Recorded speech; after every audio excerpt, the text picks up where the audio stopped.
दर्शकों, जब भी ग्रह अपनी राशि परिवर्तन करते हैं या नक्षत्र परिवर्तन करते हैं तो उसकी एनर्जी है वो पहले से भिन्न हो जाती है। डिग्री वाइज भी हम समझे, भाव वाइज भी अगर समझे तो उनकी एनर्जी में काफी फ्लक्चुएशन या उतार चढ़ाव देखने को मिलता है। अब मासिक राशि फलादेश की श्रृंखला को हम इसलिए भी थोड़ा स्ट्रॉन्ग समझते हैं क्योंकि यहाँ पे जो ग्रह है, कई ग्रह होते हैं जो अपना राशि परिवर्तन करते हैं। मुख्य तौर से सूर्य है जो हर महीने राशि परिवर्तन करते हैं। अब हम जो आपके सामने हर बार मासिक राशि परिवर्तन की श्रृंखला लेकर आते हैं उसमें यही हम आपको बताते हैं कि जो ग्रह गोचर की परिवर्तन हो रहा है उसकी जो एनर्जी में परिवर्तन हो रहा है उसका क्या प्रभाव आपको अपने जीवन में देखने को मिलेगा। तो दर्शकों, ये जो मई का महीना शुरू होने जा रहा है ये बहुत ही इंपॉर्टेंट, बहुत ही महत्वपूर्ण इसलिए भी माना गया है क्योंकि जो दो मुख्य ग्रह है राहु केतु और बृहस्पति है, इनका राशि परिवर्तन हो रहा है। उससे पहले शनि का हुआ है। तो ये साल जो वर्ष इसलिए भी इस दृष्टि से महत्वपूर्ण माना गया है क्योंकि कभी बहुत रेयर चांसेस होते हैं कि एक इस वर्ष में जो लंबी दूरी के ग्रह उनका राशि परिवर्तन इतना एक आगे पीछे हो या एक साथ हो। तो ये थोड़ा सा आपके लिए महत्वपूर्ण बन जाता है। तो हमारी जो मासिक राशि परिदेश की श्रृंखला में हमने अब तक आपको 7 राशियों के बारे में बता चुके हैं। आज की इस वीडियो में चर्चा करेंगे हमारी 8वीं राशि वृश्चिक राशि के बारे में। उनके लिए कैसा रहेगा मई का महीना, क्या प्रभाव जीवन में देखने को मिलेगा, क्या उतार चढ़ाव आपको जीवन में देखने को मिलेगा, इसे समझना बहुत जरूरी है। तो वीडियो के अंत तक आप जरूर बने रहे क्योंकि हम वीडियो के अंत में आपको उपाय भी बताएंगे। हरे कृष्ण दर्शकों, वैदिक एस्ट्रोलॉजी में आपका स्वागत है। मैं ज्योतिष आचार्य पूजा। तो वृश्चिक राशि वाले अपनी जन्म राशि या लगन के अनुसार देख सकते हैं ग्रह गोचर की जो स्थिति बनने जा रही है वो इस प्रकार है। देखिए, जो लग्नेश मंगल जो है आपके नवम भाव में भाग्य स्थान पर गोचर तो कर रहे हैं पर यहाँ पे मंगल की अवस्था नीच की है। बृहस्पति आपके सप्तम भाव में गोचर कर रहे हैं, केतु एकादश भाव में और पंचम भाव में राहु शनि बुध और शुक्र गोचर कर रहे हैं और सूर्य आपके अष्टम भाव में उच्च अवस्था में गोचर कर रहे हैं। कुछ परिवर्तन आपको समय अनुसार देखने को मिलेगा। शुरुआत होगी बुध के साथ जो 7 मई को मेष राशि में प्रवेश करेंगे, अष्टम छठे भाव में आएंगे। और बृहस्पति आपके 14 मई को मिथुन राशि में प्रवेश करेंगे, यानी बृहस्पति जो है आपके अष्टम भाव में आ जाएंगे। सूर्य उसके अगले दिन राशि परिवर्तन करेंगे, वृषभ राशि में आ जाएंगे, सप्तम भाव में आ जाएंगे। राहु जो है 18 मई को राशि परिवर्तन करेंगे, ये कुंभ राशि में आ जाएंगे, यानी आपके चतुर्भाव में आ जाएंगे। और केतु भी आपके एकादश भाव से निकल के दशम भाव में आ जाएंगे। थोड़ी सी आपके लिए एक चुनौती रह सकती है। अब हम बात करेंगे अन्य ग्रह गोचर की जिसमें बुध राशि पुनः परिवर्तन करेंगे। 23 मई को ये वृषभ राशि में आ जाएंगे, यानी सप्तम भाव में आ जाएंगे। यहाँ पे सूर्य के साथ इनकी युति रहेगी। शुक्र अंत में राशि परिवर्तन करेंगे, 31 मई को मेष राशि में आएंगे, यानी छठे भाव में आएंगे।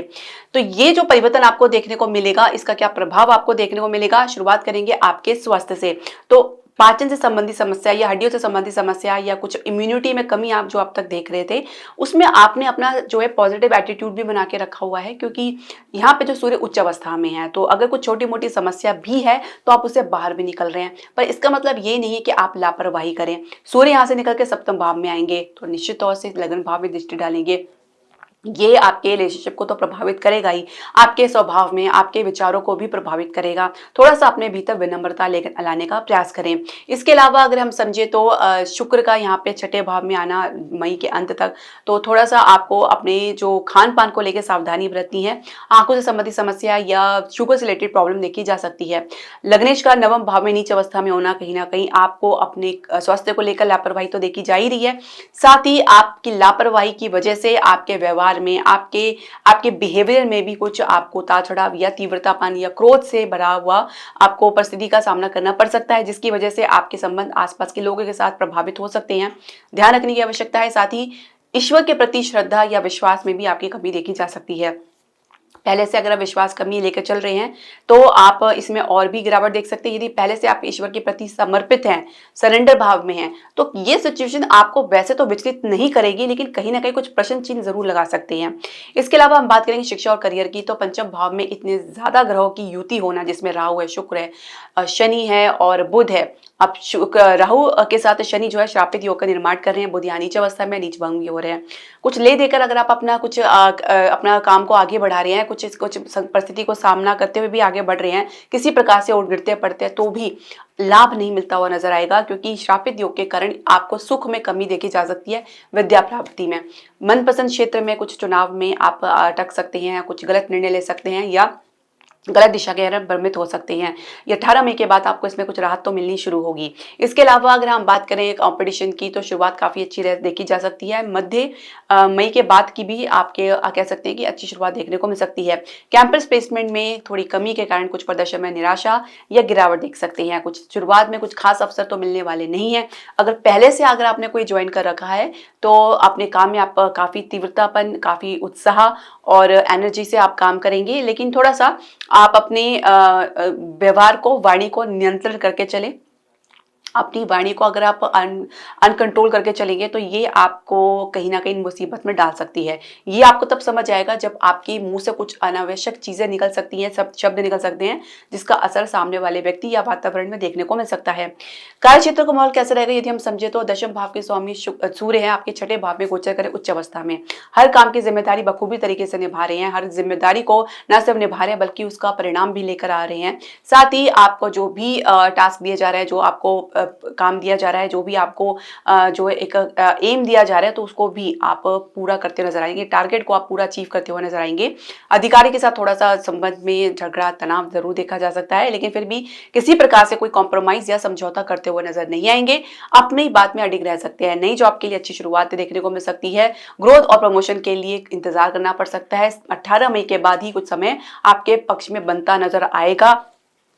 एक तरह से कह सकते हैं लंबे समय के बाद आपको ये जो स्थिति देखने को मिलेगी लाभ की, और ये तब आपको पता लगेगा कि ये चीज अब आपके लिए काफी बढ़िया होने जा रही है। केतु फाइनली आपके दशम भाव में आ जाएंगे, पर ये बात है कि फिर दशम भाव में आने से इंस्टेबिलिटी की समस्या बढ़ सकती है। कहीं ना कहीं रुकावट या काम में आप कह सकते हैं कि कुछ ना कुछ कमी आपको देखने को मिल सकती है। तो इस वजह से भी आप कह सकते हैं कि कुछ आपको दिक्कतों का सामना करना पड़ सकता है। इसके अलावा यदि हम समझे तो कुल मिला के काम को लेकर मध्य मई के बाद का जो समय है, थोड़ा एक साल भर तक आपके लिए बहुत ज़्यादा चैलेंजिंग रह सकता है। काम छूट सकता है, ब्रेक देखने को मिल सकता है। काम में जो स्थिरता की बहुत कमी देखने को मिल सकती है। काम से मन उच्चाट हो सकता है। ऐसे समय में आपका कोई भी निर्णय लेना घातक साबित इसलिए हो सकता है जब तक कोई बेटर ऑप्शन आपके हाथ में ना हो, क्योंकि काम छोड़ के फिर आप अगर ऑप्शन की तलाश करेंगे तो ये आपके लिए सिर्फ मुसीबत का कारण बन सकती है। थोड़ा आपको सावधान रहने की आवश्यकता है। इसके अलावा अगर हम समझे तो आप व्यवसाय बिजनेस की हम बात करें तो देखिए, व्यवसाय बिजनेस में अब तक जो ठहराव आपको स्टेबिलिटी देखने को मिल रहा था उसमें कुछ आपको कमी देखने को मिल सकती है। कुछ अचानक कुछ गलत निर्णय या गलत स्टेप आपको नुकसान भी दे सकता है और संघर्ष की स्थिति भी उत्पन्न कर सकता है, जिसमें सरकारी क्षेत्र से अवरोध देखा जा सकता है और कोई कानूनी अड़चन भी देखी जा सकती है।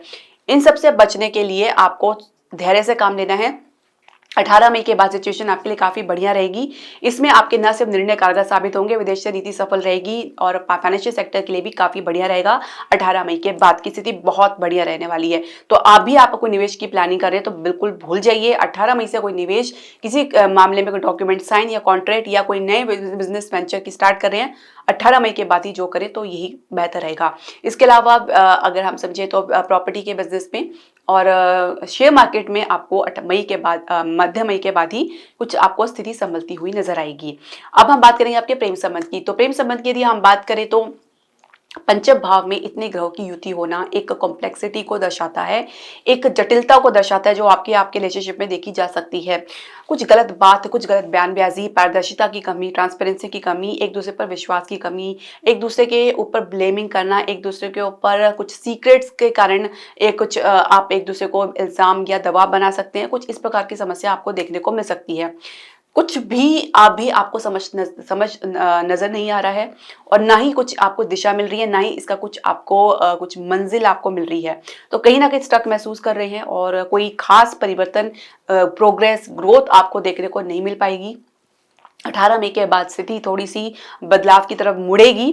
तो हो सकता है कि फिर आपके जीवन में कुछ परिवर्तन लेकर आए। यदि आपके बीच में लॉन्ग डिस्टेंस गैप चल रहा है या कुछ ब्रेकअप चल रहा है तो उसके बाद अगर आप लोगों के बीच में गंभीरता बनी हुई थी, ऑनेस्टी बनी हुई थी, तो ये आपको पुनः एक साथ लेकर आएगी। 18 मई के बाद थोड़ा आप धैर्य कुछ परिवर्तन देंगे, तब तक धैर्य धारण करें। इसके अलावा अगर हम विवाह की बात करें तो विवाह के लिए आप शुरुआत में तो अच्छा देख ही सकते हैं, दूसरों पर निर्भर रह सकते हैं निर्णय के लिए, क्योंकि स्वयं कुछ कंफ्यूज होते नजर आ सकते हैं। और उसके बाद अगर हम देखें तो चर्चा कुछ खास बनती हुई नजर नहीं आएगी। सब कुछ पक्ष में होते हुए भी कुछ परिस्थिति ऐसी बन सकती है जो आगे के लिए टालती हुई नजर आएगी। विवाहित दंपति की हम बात करेंगे, थोड़ा-सा आप एक दूसरे पर विश्वास करके चलें, सहयोग करके चलें, तभी आपके बीच में बेहतर अलाइनमेंट होगा। हालाँकि बृहस्पति काफ़ी हद तक आपको सपोर्ट करते नजर आएँगे। 14 मई को बृहस्पति सप्तम भाव में आ जाएँगे, तो स्थिति थोड़ी-सी आपके लिए विपरीत बन सकती है। अब सप्तमेश जो शुक्र हैं वो राहु के साथ ग्रस्त हैं, शनि के साथ ग्रस्त हैं, जो 18 मई के बाद उससे मुक्ति मिलेगी। तब शुक्र और शनि रहेंगे आपके पंचम भाव में। स्थिति में काफ़ी मेजरली परिवर्तन आपको देखने को मिलेगा और साथ ही संघर्ष के होने के बावजूद भी कुछ आपको सेटिस्फैक्शन या कुछ उम्मीद की किरण बनती हुई नजर आएगी। संतान प्राप्ति के लिए मई के अंत तक की अगर हम बात करें तो ज़्यादा बेहतर समय रहेगा और संतान से भी आपको क्लैरिटी मिलेगी मई के अंत तक। उपाय की हम बात कर लेते हैं। मंगल का उपाय करना है आपको। प्रत्येक मंगलवार को हनुमान जी के दर्शन करने हैं और गाय को मीठी रोटी खिलानी है। प्रत्येक दिन आप हनुमान जी के चालीसा का पाठ अवश्य करें। सप्तमेश शुक्र के लिए आप चाहें तो सफेद गाय की आप सेवा कर सकते हैं। शुक्रवार को आप सफेद वस्त्र धारण करें। किसी विवाहित स्त्री को या कन्या को कुछ उपहार दे सकते हैं। माता लक्ष्मी को खीर का भोग अर्पित कर सकते हैं, जो बहुत ही आसान उपाय है। तो ये उपाय आप जरूर करें, इसका लाभ आपको जरूर देखने को मिलेगा। तो दर्शकों, आपकी जो भी प्रश्न, सजेशन या क्वेरी आप हमारे कमेंट बॉक्स में जरूर डालें। हरे कृष्णा।